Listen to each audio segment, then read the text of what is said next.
My dad works in B2B marketing. He came by my school for career day and said he was a big ROAS man. Then he told everyone how much he loved calculating his return on ad spend. My friends still laugh at me to this day. Not everyone gets B2B, but with LinkedIn, you'll be able to reach people who do. Get a $100 credit on your next ad campaign. Go to linkedin.com/results to claim your credit. That's linkedin.com/results. Terms and conditions apply. LinkedIn, the place to be, to be. This episode is brought to you by Pluto TV. Pluto TV has all the shows and movies you love streaming for free. That means laughter is free with gut-busting comedies like The Neighborhood, Key and Peele, and Ferris Bueller's Day Off. Mystery is free with countless cases to crack from Criminal Minds, Tracker, and Matlock. And thrills are free with heart-pumping hits like The Walking Dead and Defiance. Feel the free. Pluto TV. Stream now, pay never. On today's Film and Whiskey, we're bringing back on a brand we haven't talked to or about in 5 years. That's Blue Note Bourbon. They're doing some exciting things, and we have their fearless leader, Logan Welk, on hand to talk about all of it. That's all ahead on Film and Whiskey.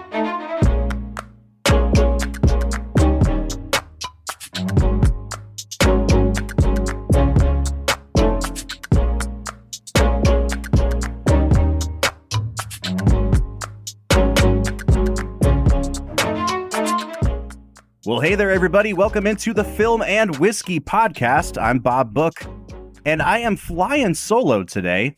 Brad G., my co-host, lover of movies, lover of whiskey, apparently lover of getting a new job. He is off in Colorado. He got flown out to Colorado for his orientation this week. I'm really proud of Brad for getting himself a new job. I'm not proud of Brad for leaving me holding the bag here, man. I have to carry his weight all the time. And here I am, once again, flying solo.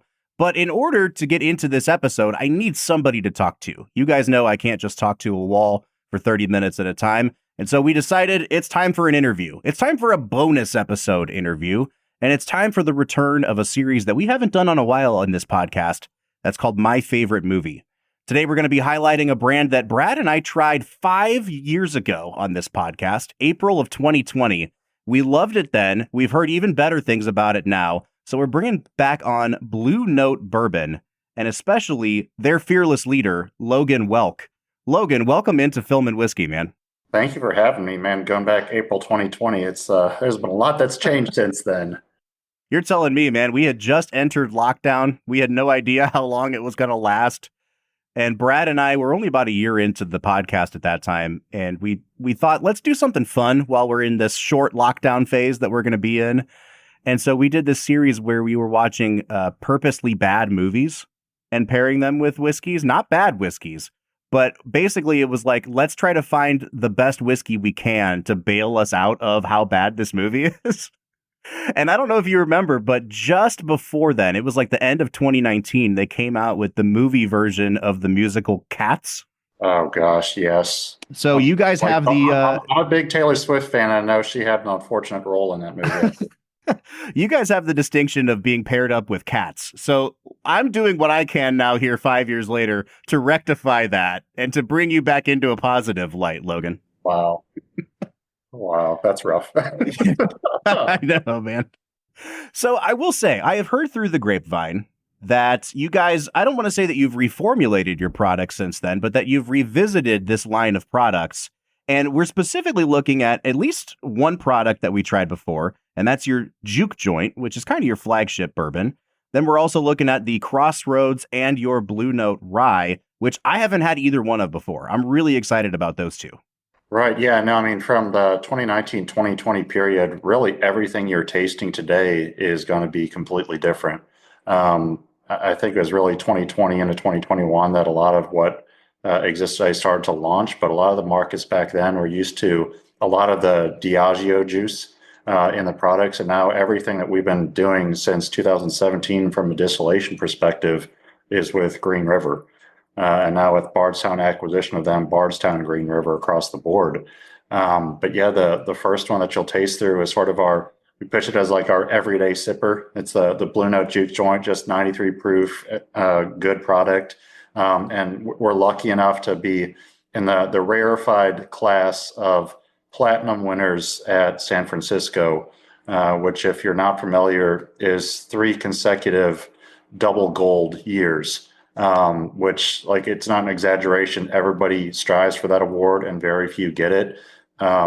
We've gotten 2 of the 6 in recent history. So That's we will take incredible, it man. for a company that's only been around in the bourbon scape since 2018. We're certainly proud of what this product stands for. Well, and I think that it's sometimes counterintuitive.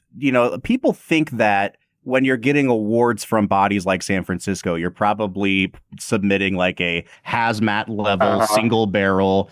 Yep. I think, having tasted as many whiskeys as we have on this podcast now, I think it's probably harder to not only earn a double gold with a lower proof whiskey, but to make it as consistently good. And winning 3 years in a row at 93 proof, honestly, I do think that's more of an accomplishment and more of a feat.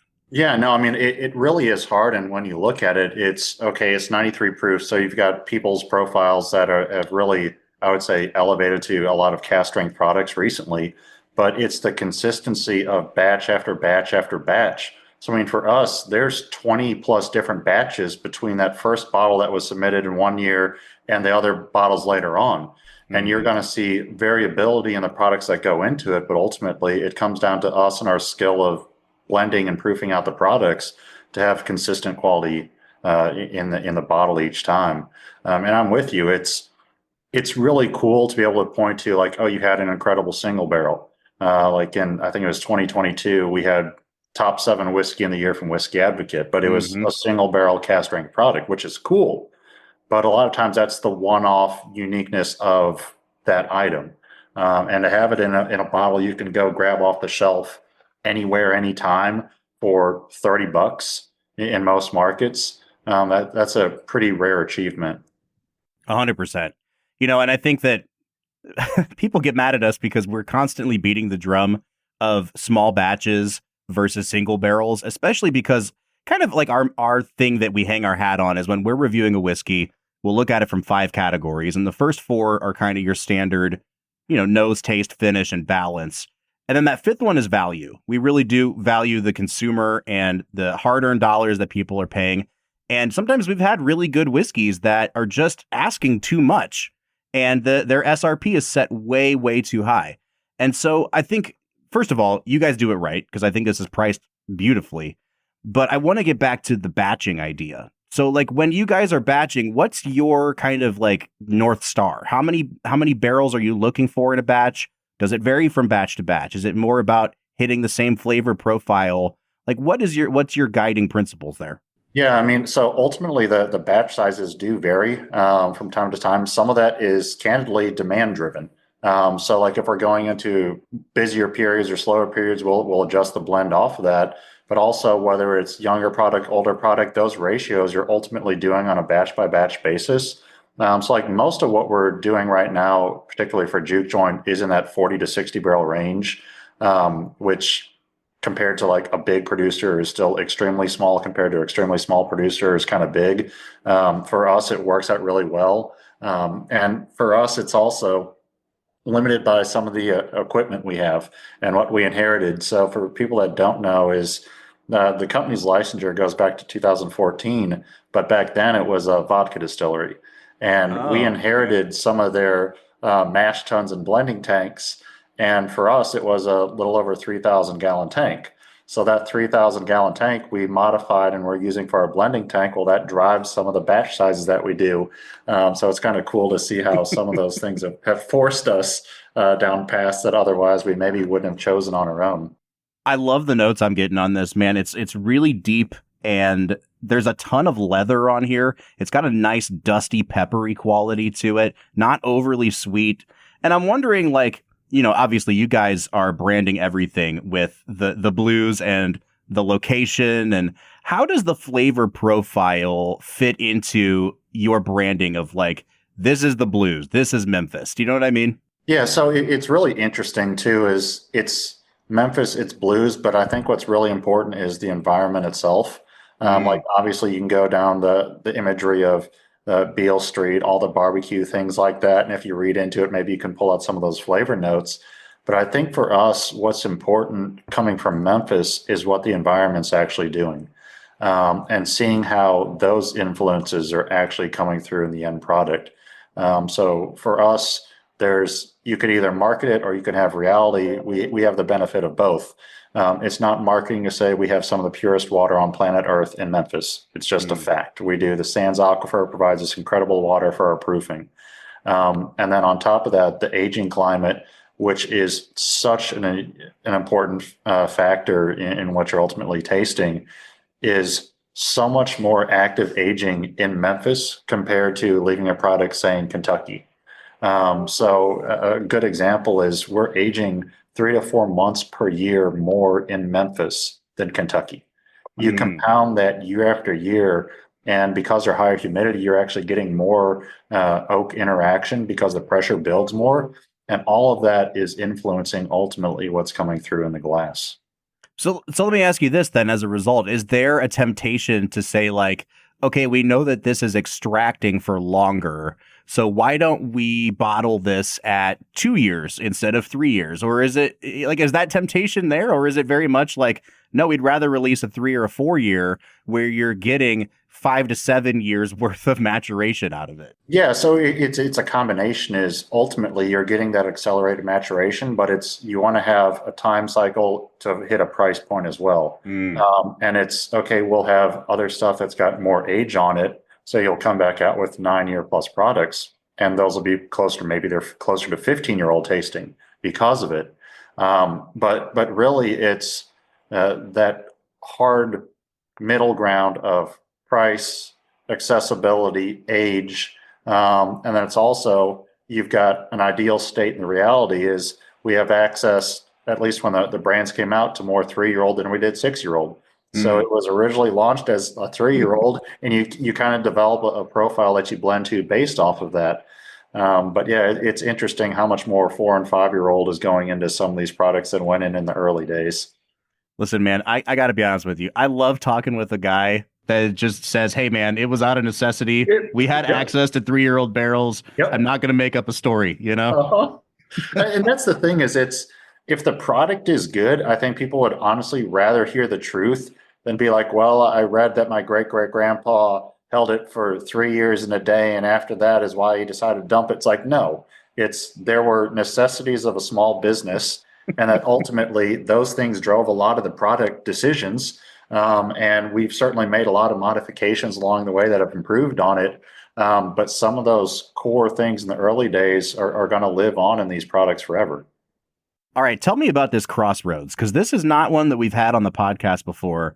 I just stuck my nose in the glass and my socks were knocked off because, man, this thing is just like, it's peanut brittle and pumpkin pie. And the notes on this are so wildly different from the notes on the Juke Joint. And identical bourbon going into it. Really? Yep. Same distillate. That's crazy. Exact same mash bill going into it, approximately the same age range. You're jumping up to 100 proof. The difference is the secondary finish of French oak on this. So similar to Maker's 46, our process is a little bit different. The time we do it, the climate control is also different. And also the French oak that we're using is extremely expensive French oak that we work with a subsidiary of Speyside out of one of their French subsidiaries to work with. And when we first launched this back in 2020, 2021, we were the largest consumer of French oak staves outside of the wine industry. Wow. So it was kind of cool for us to literally be a main R&D site for Speyside when they're setting up a lot of this. So when it comes to these French oaks that this is French oak staves that this is finished with, like, what's the time that those are extracting into this? Yep. Yeah, so this is the benefit of staves versus your traditional French oak barrel, which we also do stuff in French oak barrels, but staves are dramatically faster. So your extraction is measured in weeks to months as opposed to years. And for us, it is modified depending on the time of the year, humidity, temperature. So if it's colder, it takes longer. If it's faster, it's shorter. Different amounts of agitation, oxygenation along the way. And for us, that's why it's it's a repeatable process, but it's a repeatable process that you have to stay on top of and adjust accordingly. All right, I don't mean to be flying through these so much, but I'm so enjoying both of these. I want to get to the rye. Now, the last time we featured BR Distilling on the podcast, we had the Riverset rye, which is another label that you guys have. And now you've released a rye under the Blue Note banner. Tell me a little bit about that decision to have two separate rye labels. Yes. Well, so the decision early on was to have multiple brands under one house. While in theory it sounds great, it also creates a lot of confusion on the shelf. And if you don't have $20 million in marketing for each brand, it also creates a very complicated and strapped marketing budget. So the decision was made really a couple of years ago, and it really went into effect last year, was to wind down Riverset, really make it distillery or limited time only, more R&D focused, and then transition everything that we saw success with under Blue Note. So while Riverset had success in certain markets, it never really had the tie into Blue Note. And once we pulled the rye underneath Blue Note, we saw a lot more opportunities open up to us. So is it the same distillate just under a new label, or did you guys kind of tweak it a bit? Yeah, so the rye you had in the past, depending on which batch, and this is where being candid I think is helpful, if you had one of the early batches of the old tall skinny Riverset bottles, I'm sorry, some of those were very, very bad. A couple were okay, but some of them really were not. So yeah, we transitioned everything for the last few years of Riverset, and also what's gone into Blue Note is all Green River distillate. So it's a 95.5 mash bill, but I think people are blown away once they taste it. If they're used to, especially an Indiana rye, like an MGP rye base, and they taste this, it's going to be completely different. You're going to pick up a whole lot more fruity bourbon-esque notes than your traditional rye spice. Like the spiciness is there, but those earthy notes and the grassy notes aren't. And we found that bartenders really appreciate the fact that, okay, yeah, you're at 93 proof, it's a rye, so they're already used to working with something like that, but it having those very different notes allows them to come up with some really interesting cocktails that they normally wouldn't be able to. All right, now I got to ask you, because you're leaning into the cocktail world. You're making yourself a Manhattan. Are you going bourbon or rye? Rye. You're going rye. Yep. What's your favorite cocktail to make with this Blue Note rye? Whiskey sour. Oh, nice. Yep. Are you a egg white guy or no? Egg white guy, yes. I knew I liked you. I liked you. Very traditional, and it is so hard to find places that will actually make a whiskey sour properly. There's only a couple in town, and it's sad when they try to do their version of a premix, and it's usually pretty awful. Well, yeah, and then they won't do the egg white because they're afraid they're going to get sued by someone. You'll see people use aquafaba sometimes, but listen, man, it's just not the same. It's really not. You know that you're drinking chickpea water at the end of the day. Exactly. All right. I flew through that because I'm excited to talk about your favorite movie. We're going to transition to that. I'll let you get off the elevator pitch that you're so used to making about Blue Note. Once or twice. We'll get into something that you've probably never talked about on a podcast before.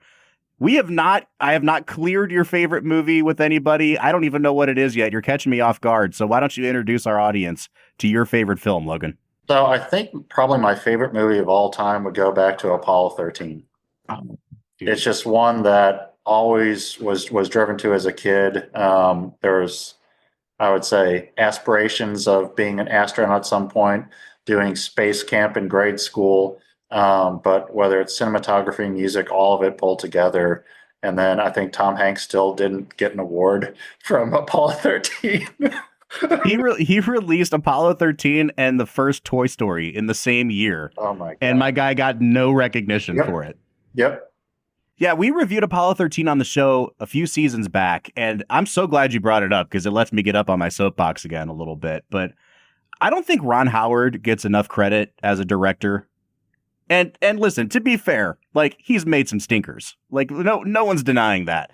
But you watch a movie like Apollo 13, and it's the kind of directing and movie making that doesn't call attention to itself at all, but it is so tightly constructed. The script is so good, and it's just like there's no fat on that thing. It's a perfect movie. Yep. I agree. It makes me want to go back and watch it again. I remember when they finally re-released it in the IMAX version. Did you go see it? Yes. They did the same thing. One of my favorite movies is E.T. Like, I love E.T. so much. And they released that in IMAX a couple years ago for like the 40th anniversary. And listen, as the world's biggest E.T. guy, there's no reason for that movie to be in IMAX. But you better believe that I paid $18 or whatever it was to go sit front and center for it. What was it? E.T. is where they had to edit out all of the guns and replace them with walkie-talkies. Yeah, and then they got so much backlash that they put the guns back in. Oh yeah. All right, let's keep talking Apollo 13 though. Obviously, you've got the famous line, Houston, we have a problem. Yeah. Aside from that, favorite scenes, favorite moments in the movie. I'm sure that if it's your favorite movie, you have to have watched it 10, 15 times at this point. Yeah. I mean, I think the big one is obviously at the end where they're waiting for reentry, and it's just the waiting. Like people going in, they know that they all survive, but it's still just that how long it really was. I don't think people realized how long of an overshoot it was on that reentry window. I mean, there's always the small scenes too, where his son is, I think in his bedroom, and he's like in the little like space blanket above and trying to explain like what happened with the door. Just like, okay, yep. Listen, once you have kids too, that scene is almost played for laughs, because when she goes in to tell the kid there's been a problem on Daddy's spaceship, something broke, and then he says, was it the door? Yep. It's a punchline, but now that I'm a parent too, I watch that scene and I'm like in immediate tears, dude. Like it gets you. Yeah. We do a thing on every episode when we review a movie. At the end, we have a segment called Let's Make It a Double, and we pick a movie to pair up with the movie of the day to make a double feature. Okay. I've never done this with a guest before, but I love Apollo 13 so much that I want people to go see it. Yeah. If you had to pick a second movie to just do like a 4-hour movie marathon with, what would you do it with? American Gangster. Explain yourself. What? I don't really know if there's an explanation behind that one. I think, well, what's weird is it's a really interesting take on marketing fundamentals. Like, if you think about it, it's an identical product. He's trying to sell an identical product. You call it blue magic, and it's ultimately worth more. And it's like, it's kind of some interesting stuff like that, but it's also so much, I think, intriguing about that movie that, like the fact that you can have so much criminal activity, but nobody looks at the guy in the really nice penthouse, like that type of just scenario, I think is just a different take on crime movies than what most people are used to. Yeah. That I just found like so many different aspects of that really cool. I was going to say this about Apollo 13, but it's true about American Gangster too. The older I get, the more I realize that it's like this in the NBA or wherever you're looking as well. But, your superstars are always going to carry the day, but it's your bench players that really make a championship team, and in Apollo 13, when you get down even past the Ed Harrises of the world, you don't realize how good we had it when Bill Paxton was still around, and it's the same thing with American Gangster. You've got, I forget all the time that Josh Brolin is in that movie. Idris Elba's in it for a little bit until Denzel shoots him in the head, It's just, talk about really stacked casts. And I think movies like that. You even had T.I. the rapper in it. Yeah. You certainly did, man. Yeah. If I'm going to make Apollo 13 a double with anything, they came out with a documentary a few years ago called Apollo 11, where they had fixed 70 millimeter cameras to the hull of the actual Apollo 11 when it happened. And NASA held the footage for 50 years. And then they released it as a documentary and they restored all the footage. And it was freaking mind blowing, dude. I went Wow. to see it the same night that I saw Avengers Endgame, and I walked out of Endgame, and I was like, that wasn't as good as Apollo 11. It was really Wow. good. Have you seen it yet? No, I haven't. I definitely need to watch that one. Oh yeah, it's a good one, man. I assume you've seen Fly Me to the Moon. I did see Fly Me to the Moon. Unfortunately, that one didn't quite work for me. Similar story, though. Yeah, exactly. All right, Logan, before we let you go today, tell us what's next for Blue Note. What exciting developments do you guys have on hand for 2025? Yep. So for those that aren't familiar or weren't lucky enough, we'll have larger releases of the Blue Note Honey Rye, Honey Bourbon this year. So hopefully people can actually get their hands on it. We've got additional release of our limited time offering Special Reserve that's starting to hit markets now. And that's sort of a crazy R&D experiment that makes it to market of a bunch of different things blended together that comes out to be interesting and different each year. We should have some cask strength versions of Crossroads available at some time in the market. But then for us, it's really focusing on the challenges that are getting thrown away right now. Like it's no surprise that whiskey alcohol consumption as a whole is not what it was compared to 2 years ago. And I think anybody that thought it was going to be was misguided. But it's just adjusting to those realities, really focusing on our sales team, focusing on the right markets. And for us, we're lucky enough that we've got a lot of room to grow. And our price points were ones that consumers weren't turned off by not having that value in the bottle. And I think we're starting to take advantage of that and really going to continue to play on that, providing super high quality product at an available price point to consumers across the board. Yeah, when I look at Blue Note, I'm really encouraged, man. I mean, I think you guys are doing it right when it comes to price point, and that's a huge thing just on itself. But in addition to that, you said something a while back that was really encouraging to me about the ability to batch according to scale or according to demand.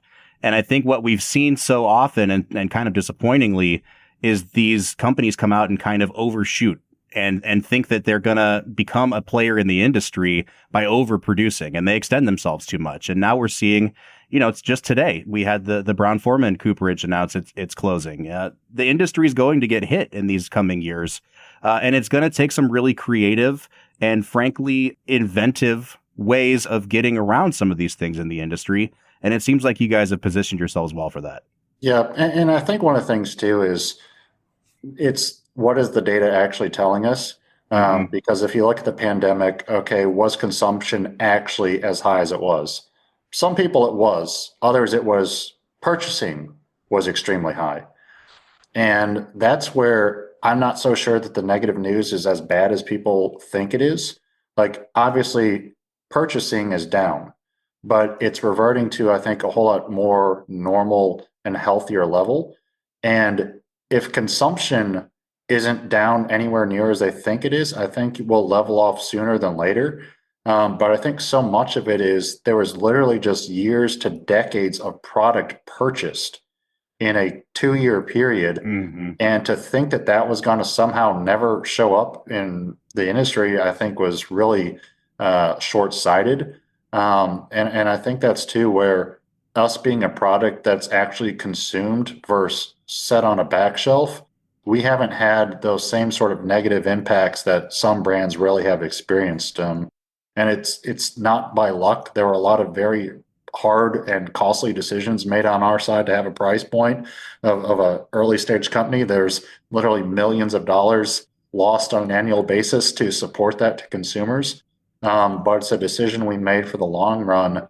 And yeah, it would have been easy to sell a 3-year-old product for $100 a bottle during the pandemic. People were buying it, but those days don't exist anymore. Yeah. And I think long run we'll adapt, the market will adapt, and we'll get through this. But yeah, it's going to be some interesting, challenging times for the next couple of years. Logan, I can see now why you picked Apollo 13 as your movie. A movie about NASA scientists doing as much as they can with limited resources. Yep. It absolutely fits the theme of our talk today. Man, I'm so glad you came on with us today. Logan Welk, thank you so much, man. I appreciate it. Thank you for having me. We'll be back on Tuesday with another regularly scheduled episode. But until then, I'm Bob Book, and we'll see you next time.